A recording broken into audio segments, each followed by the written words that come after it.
Bom dia, boa tarde, boa noite. E aí, como é que vocês estão? Comigo tá tudo bem, tá tudo certinho.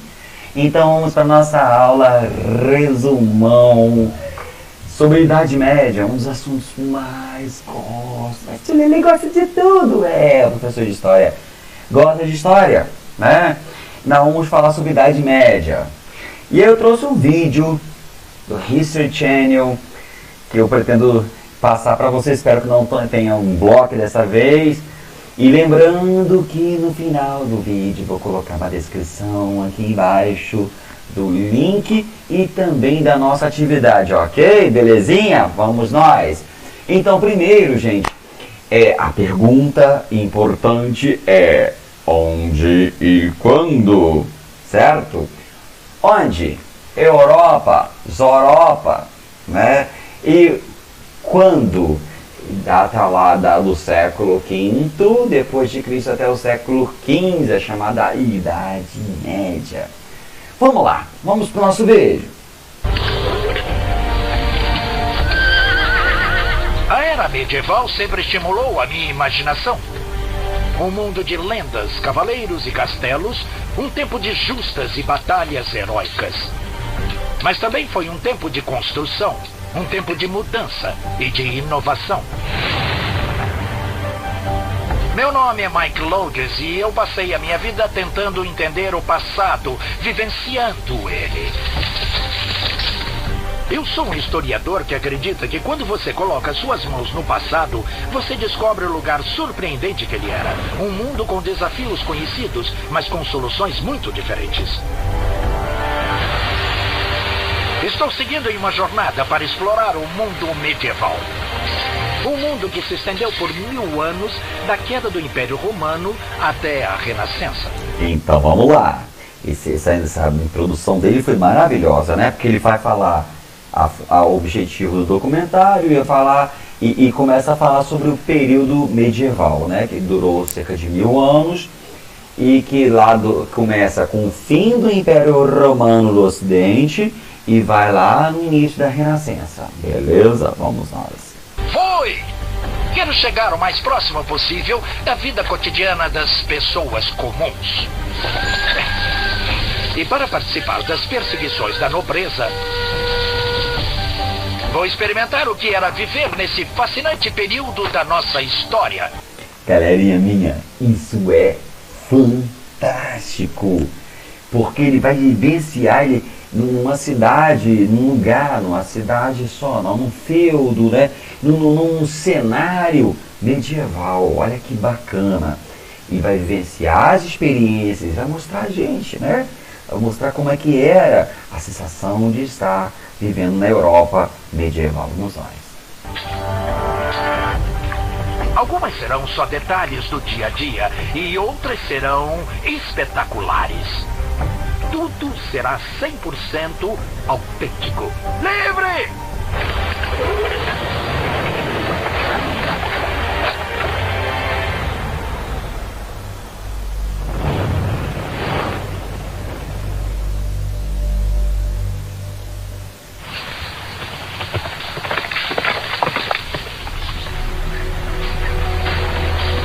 Vou viver a vida medieval. Estou focando nos anos 1200 e 1300, que para mim foram o auge do período. Vou começar com uma imagem clássica, um castelo. Os castelos antigos eram armas de intimidação e ataque. Não serviam apenas para defesa e não eram feitos de pedra. Os primeiros castelos eram assim, em montes altos, com torres de madeira, rodeados por uma cerca de paliçada de madeira. Na verdade, eles eram bem parecidos com os fortes americanos de 1800. Eles eram assim, eram fortes para a cavalaria e surgiram cerca de 1000 anos atrás com um novo tipo de guerreiro, o cavaleiro. Um guerreiro cavaleiro que montava orgulhoso e espirituoso o cavalo de guerra. E cavalos de guerra precisam ser alimentados, precisam de abrigo, de cuidados veterinários e de uma base. Essas bases como porta-aviões para os cavalos. Você poderia instalar sua frota de castelos de madeira no território inimigo enquanto avança nas terras a serem conquistadas. Então vamos nós. Os primeiros castelos eles foram lembrando que é um período de quê? É um período de muitas invasões de povos bárbaros, um período de medo, né? O medo, pânico assolou a população europeia no fim do Império Romano, certo? Então, o que sobrou? O que sobrou, além do medo e do pânico? Sobrou o que restou do antigo Império Romano. A Igreja Católica como a principal instituição, né, a âncora da fé, né, e aqueles soldados, generais do antigo Império Romano que vão se tornar pouco a pouco esses chamados cavaleiros. E esses castelos eram improvisos, né, inicialmente improvisados, feitos de madeira em lugares mais altos. A pergunta que não quer calar: por que nesses lugares mais altos? Para poder, avistar o inimigo de longe, certo? Se esse castelo ficasse num lugar mais baixo, o inimigo invadiria e aí eles ficavam mais vulneráveis. Então vai lembrar uma informação importante que ele falou aí: esses castelos serviam como para a defesa, mas também para ataque, certo? Vamos nós. E daqui, controlo a Terra por 15 ou 25 quilômetros, na qual posso mandar uma patrulha vistoriar e que vai voltar antes do anoitecer. Mas quem eram esses cavaleiros? A imagem popular romântica é do cavaleiro em sua armadura brilhante que passava o tempo combatendo e atraindo damas. Existe um pouco de verdade nisso, mas primeiro e principalmente, um cavaleiro era um soldado. O culto da cavalaria foi centrado e fundado na elite do guerreiro cavaleiro. A primeira arma de ataque foi a lança. Os cavaleiros eram tropas de choque que esmagavam tudo no seu caminho até a vitória com a força de impacto. Mas os cavaleiros, principalmente na Inglaterra, lutaram tanto a pé quanto a cavalo.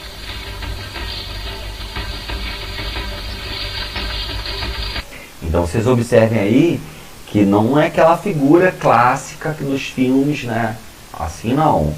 E vale lembrar que esse castelo era o ponto central que oferecia para a sociedade medieval a chamada segurança. Então isso é o ponto-chave para entender como que toda a estrutura, esse modelo novo, dessa forma de se organizar, a economia, a política se desenvolveu, né? Todo um universo de pensamento se desenvolveu, chamado de feudalismo. Beleza? Vamos nós. Um grupo de amigos meus, todos especialistas em um leque de habilidades históricas, vão se tornar medievais comigo para me ajudar a descobrir a realidade do mundo medieval. Os cavaleiros eram elite militar. E isso não mudava se eles combatiam montados ou a pé.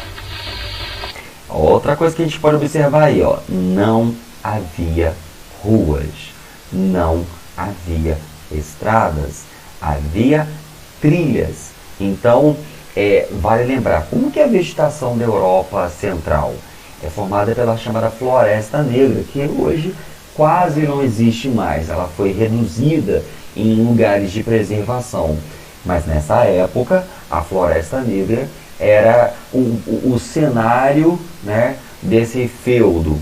Então, transitar por ali requeria conhecimento, habilidade, né, manobra e um preparo físico muito grande. Guarda essas informações, lembrando que essa aula aqui é uma aula resumão. Nossa aula principal já foi dita, já foi trabalhada, certo? Embora um resumão, não vou correr, né? Até porque nós estamos comentando o vídeo e eu vou lembrando esse vídeo na íntegra, vou colocar como link e vocês poderão assistir, né, na íntegra, beleza? Vamos lá. Sobretudo, eles eram uma tropa de choque, e isso significava treinamento duro e constante. O treinamento era exaustivo. O cavaleiro francês Boucicaut disse que vocês deveriam correr pelo menos 1,5 km por dia usando sua cota de malha. Os cavaleiros treinavam diariamente para se habituarem ao gemido e ao suor quando usavam a armadura.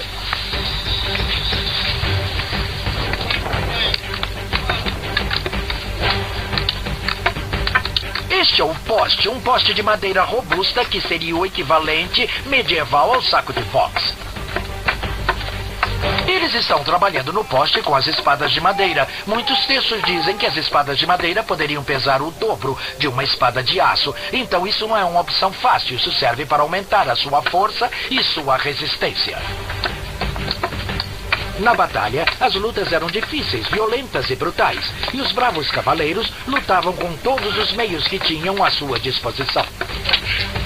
Eles usavam seus escudos para lutar, para bloquear com o corpo. Podiam usar a borda do escudo, mas é claro que o escudo no campo de batalha servia realmente para protegê-lo dos arqueiros. E é por isso que carregavam eles. Mas quando eram usados para prensar os homens, também se tornavam uma arma.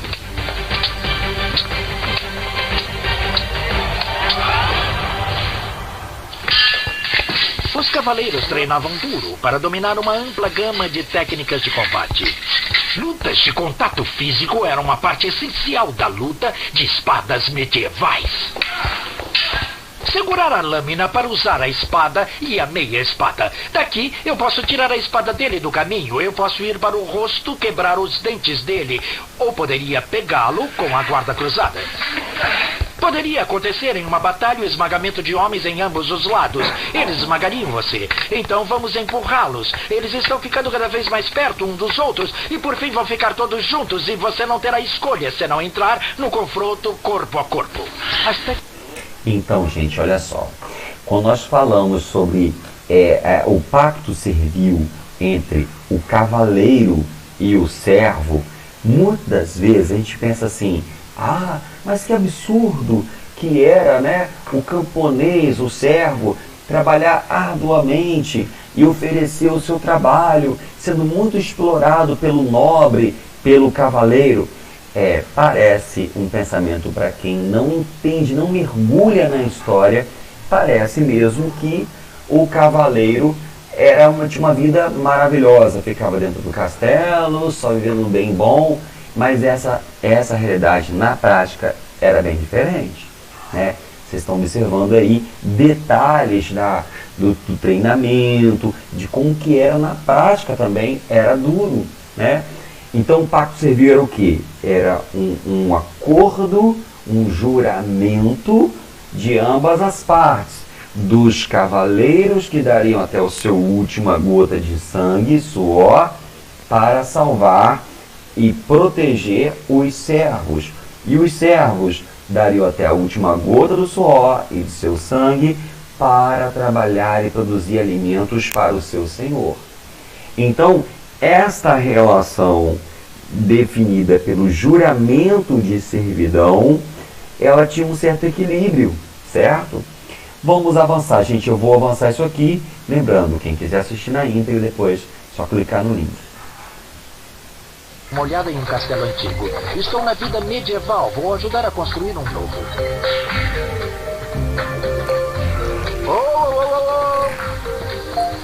Esse é Guédelon, na França. Um pequeno time de especialistas está há 15 anos em um projeto singular. Eles estão construindo um castelo medieval em tamanho natural, partindo do zero. Não existe nada no mundo como isso. Esses artesãos usam somente materiais autênticos e técnicas de construção medievais. Não usam eletricidade, ferramentas elétricas, caminhões basculantes, tudo é feito à mão, exatamente como os construtores medievais teriam feito.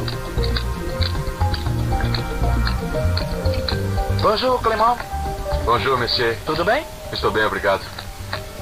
Todos os castelos começam assim, começam com uma pedra, começam na pedreira.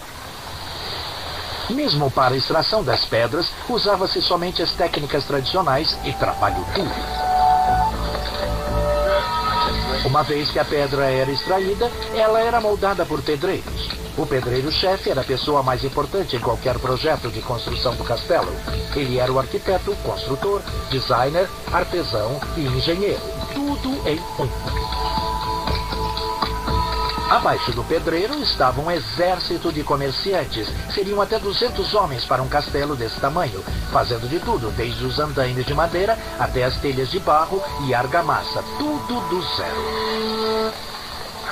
Aqui eles estão fazendo a argamassa, o material que liga todas as pedras, uma mistura de terra e areia, cal e água.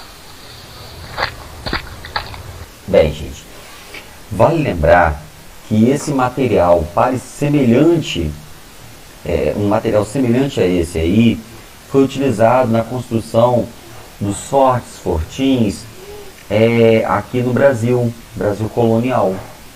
Eles eram usados, essa cal utilizada na argamassa das construções aqui do Brasil, eram à base de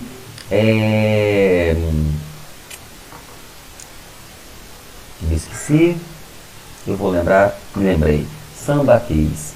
É usado sambaquis, ou seja, material de frutos do mar que eram decompostos e viravam uma estrutura de uma espécie de pedra branca e que era dissolvida para fazer essa argamassa. Voltando à pandemia, eu vou saindo da pandemia, eu vou ver se eu levo vocês em algumas construções antigas coloniais e a gente vai ter na prática uma aula de campo explicando, mostrando a vocês. Há muita semelhança entre os fortins, igrejas coloniais com essas construções e edificações dos castelos medievais. Essa é uma outra palavra. Vamos lá. Começar? Tá bom. Os castelos ficavam no coração da comunidade. Todos passavam por esses portões, de camponeses a príncipes. Vão ser necessárias 45 toneladas de pedra para construir esse castelo. E tudo precisa ser suspenso usando nada mais do que a força humana. Então, como eles levavam as pedras para o topo? A resposta é um guindaste notavelmente avançado que podia levantar tanto quanto os guindastes das construções modernas. Esse é um mecanismo muito engenhoso. Essas rodas duplas têm capacidade para levantar 650 quilos. 2 de nós trabalham nessas rodas, andando igual a hamsters. Não é diferente de andar nas esteiras da academia. Você pode ver a enorme carga de rocha que estamos levantando.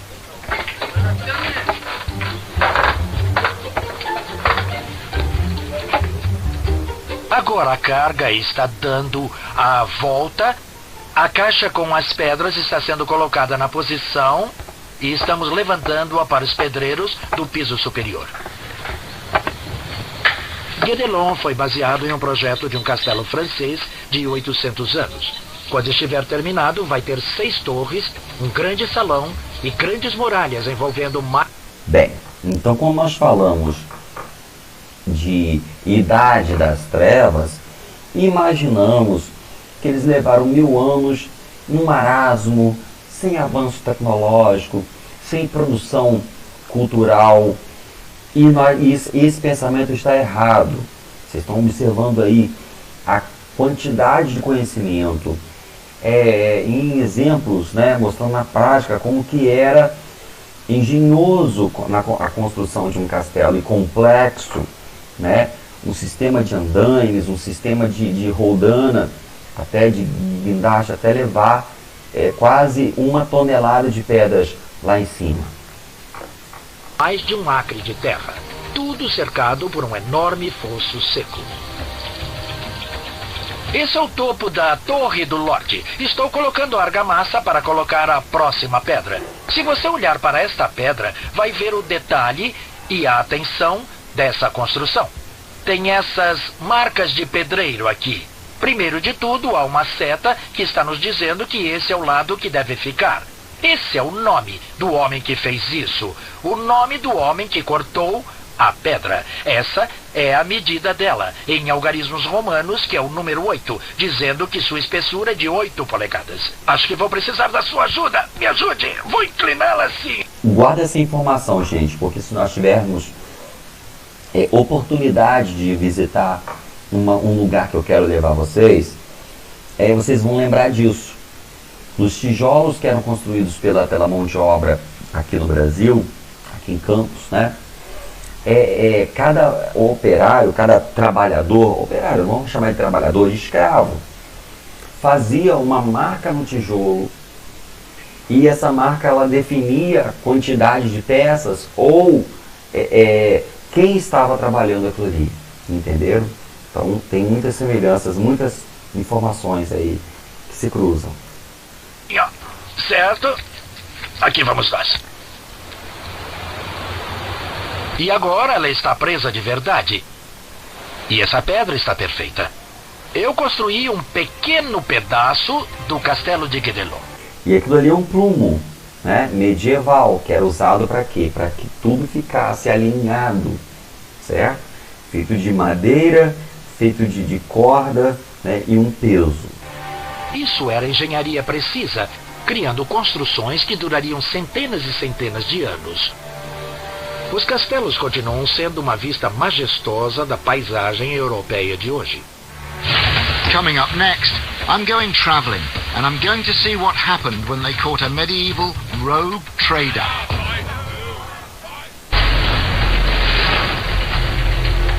Eu sou o Mike Lodes e vou viver um... Bem, gente, aí eu vou deixar para vocês assistirem na íntegra, né? Vamos avançar aqui, eu vou sair da tela e vou abrir o nosso livrinho para que vocês possam avistar de uma forma mais ampla. Vamos ver aqui, isso aqui não, aqui, não é isso. Deixa eu ver onde está aqui para ampliar.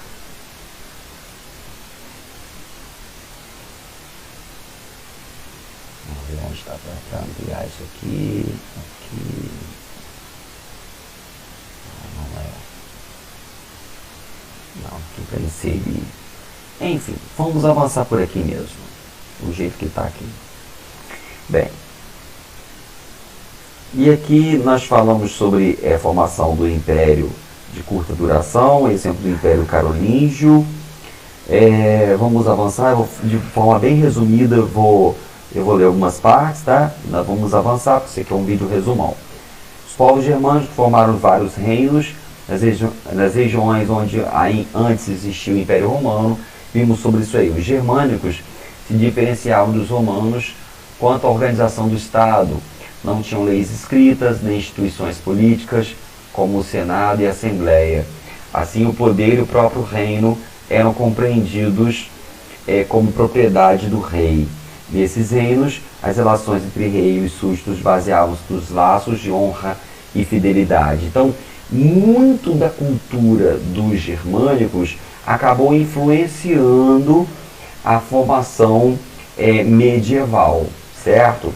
O reino franco, entre os reinos germânicos, houve um que se destacou e tornou-se muito poderoso, o reino franco. Esse reino, localizado na Gália, atual França, conseguiu maior estabilidade, principalmente por causa das relações estabelecidas com a Igreja Católica, que naquela época passava por um período de fortalecimento.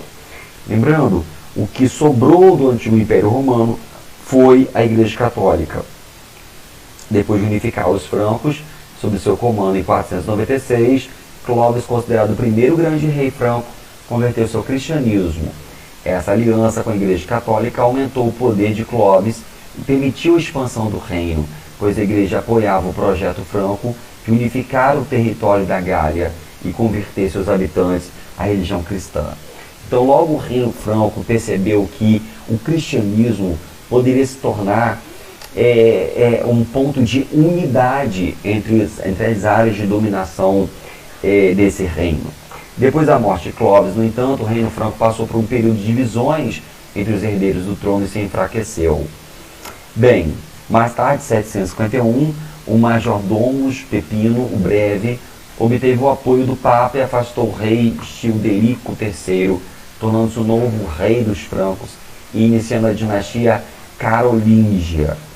Bem, o Império Carolíngio, mais importante do rei da dinastia carolíngia, foi Carlos Magno, filho de Pepino Breve, que assumiu o trono em 768. Esse rei cristão conquistou vários reinos germânicos e converteu-os ao cristianismo. Então, nesse momento, o ponto de unidade, a âncora, o norte ali, é o cristianismo, certo?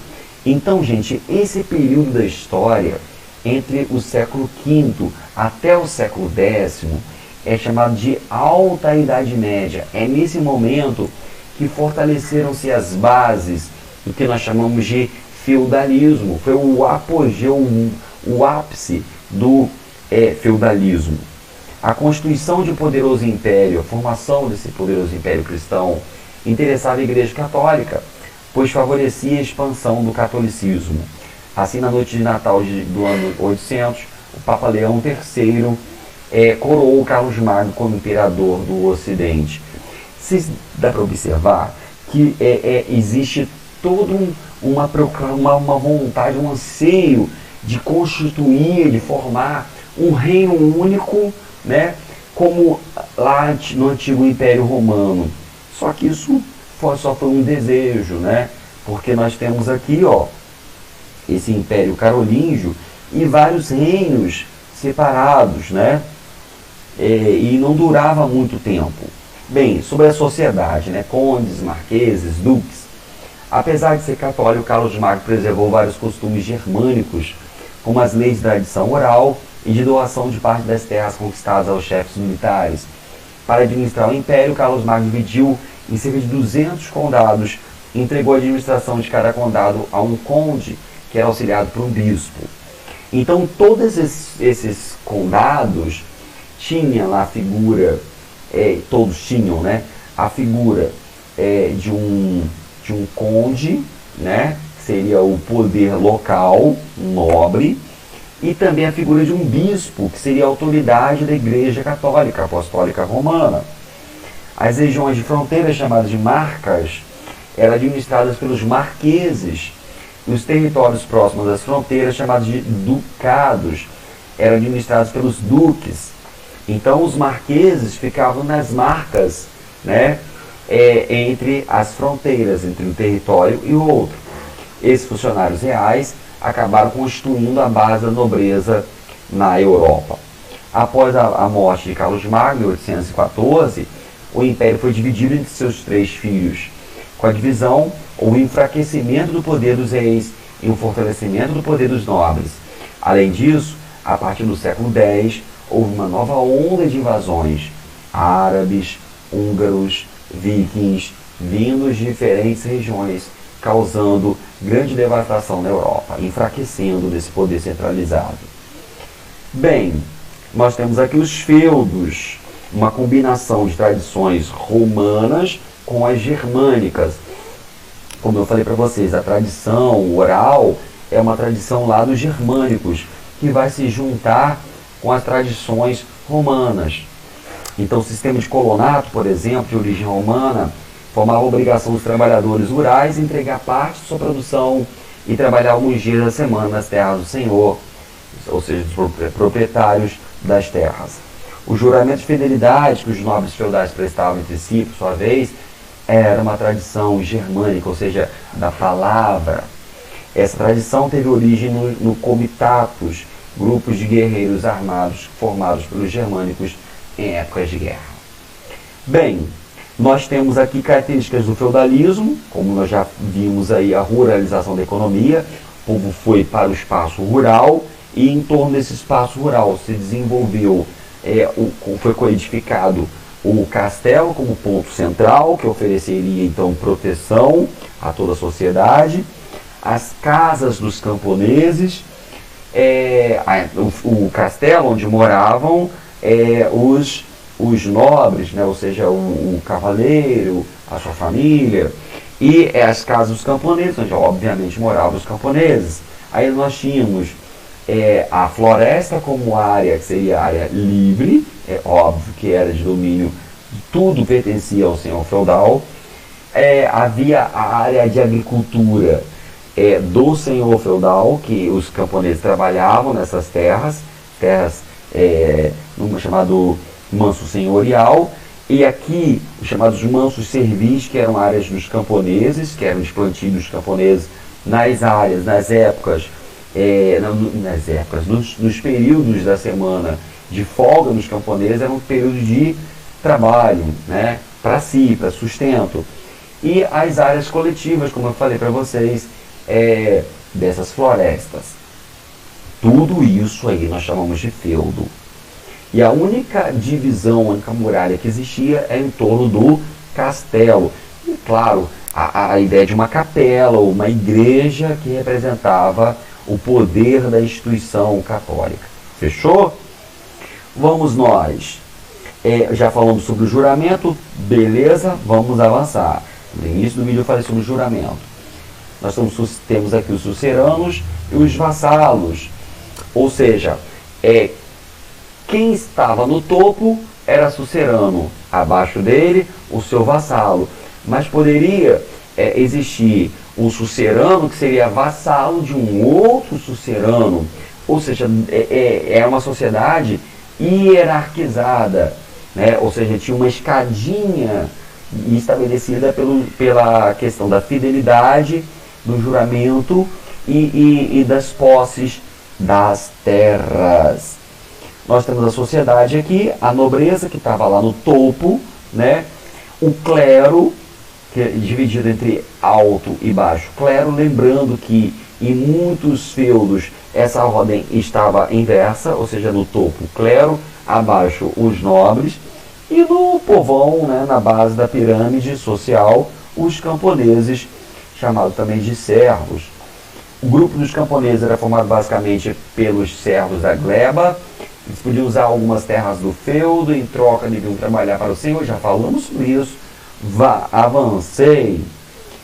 Os servos escravos, a diferença entre um e o outro. Lembrando que os escravos ainda no início da Idade Média continuavam existindo em número menor.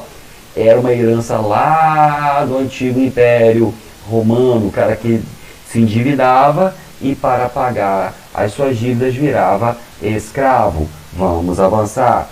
Sobre a economia feudal,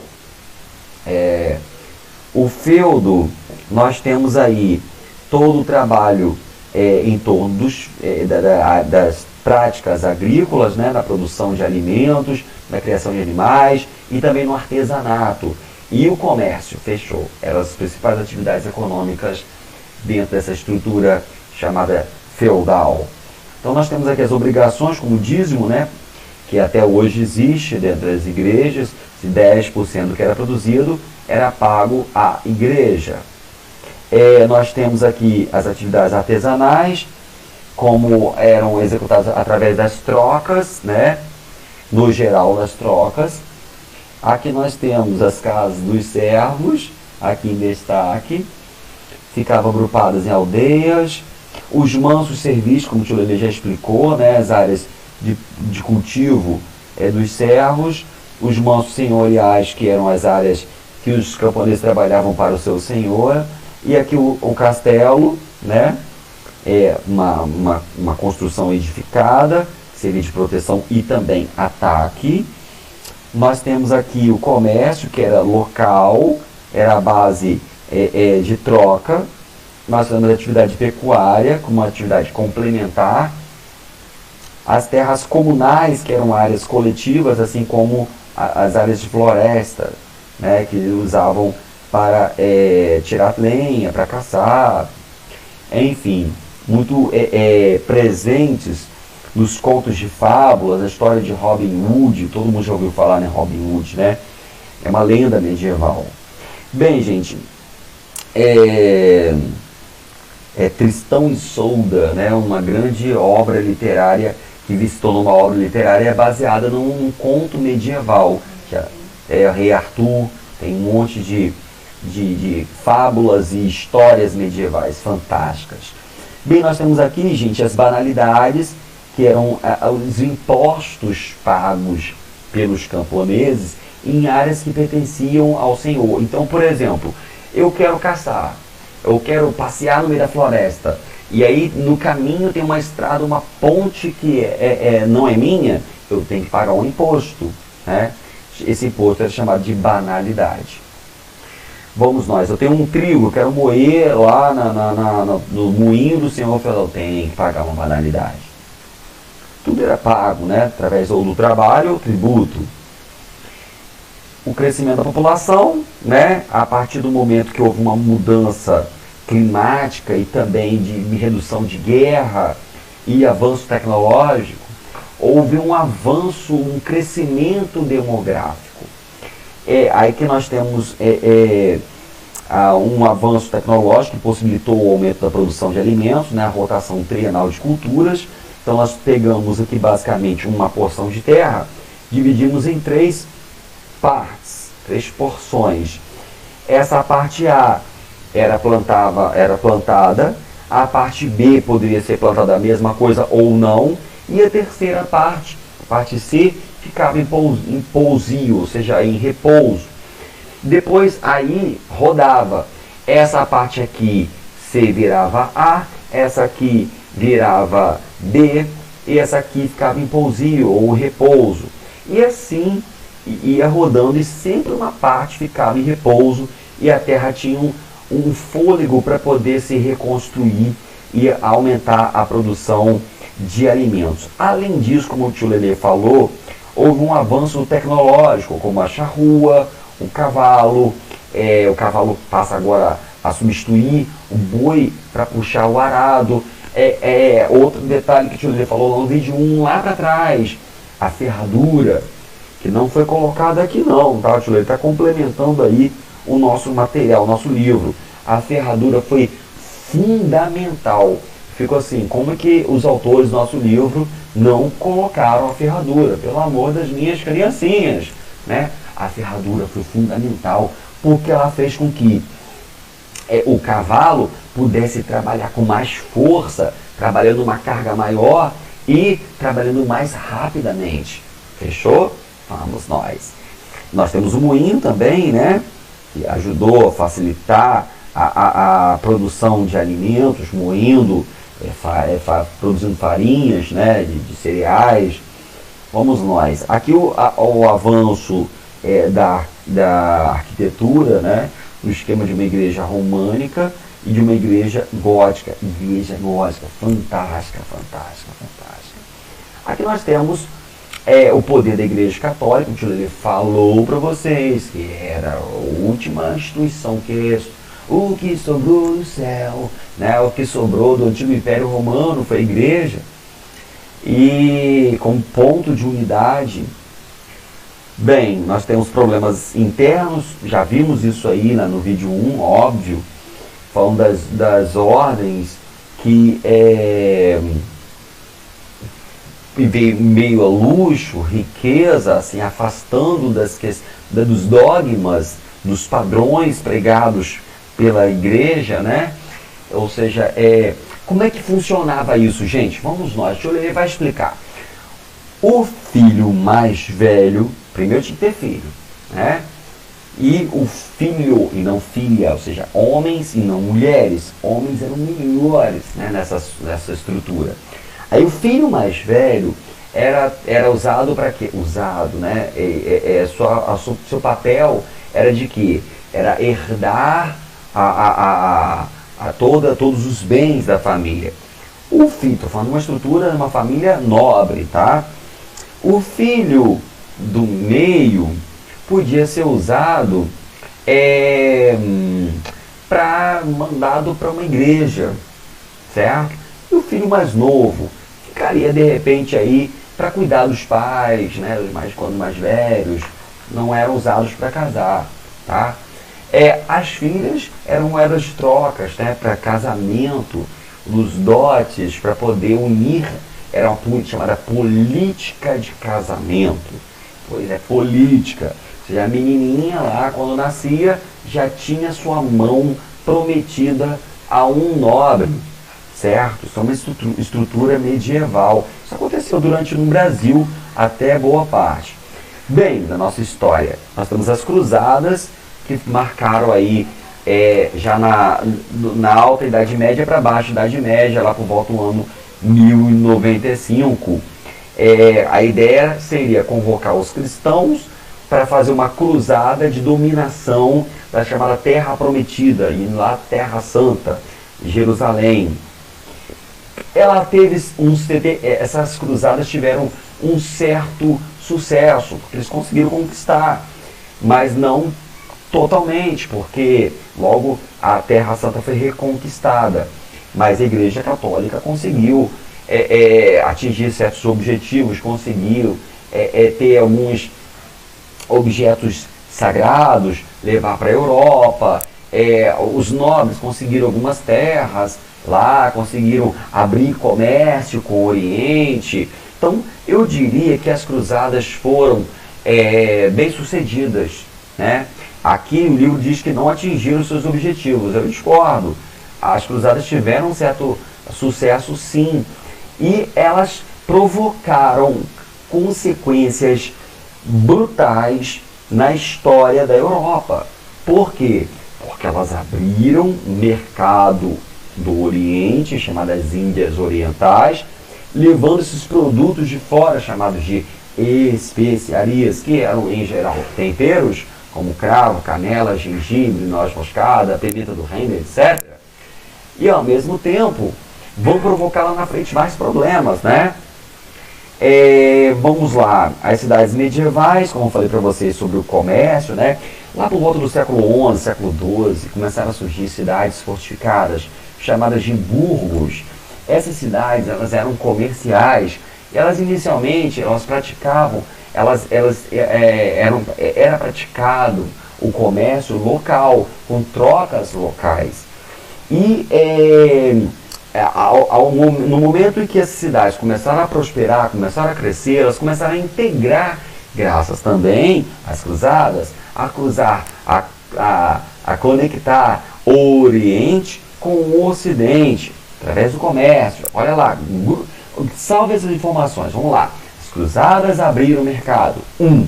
2. A formação dos burgos começou a impulsionar, gostaram da palavra, né? A impulsionar o comércio, né? As práticas que eram basicamente a partir de trocas. Por conta das cruzadas também, gente, começaram a ter a ideia das moedas. E aí o comércio começa a integrar o Oriente, o Ocidente, graças às cruzadas. Estão percebendo que está tudo interligado? Quem perder um passo, uma parte disso aí, ó, babou tudo, não entende nada. Uma parte está conectada à outra. A partir do ponto, do momento que as cidades estão prosperando, que tem comércio com o Oriente, das Índias Orientais, e que as cidades começam a crescer, tem a necessidade de aumentar a produção, né, artesanal. Então, o trabalho artesanal, aquele mesmo artesão, aquela coisa de extração de matérias-primas, todo passo a passo, aquela coisa complexa, complicada, demorada, mas com grande qualidade, feita por um artesão, agora precisa produzir mais. Então, eles criam as chamadas guildas, corporações de ofício, grêmios, estou falando de uma mesma coisa, oficinas manufatureiras, estou falando da mesma coisa, tá?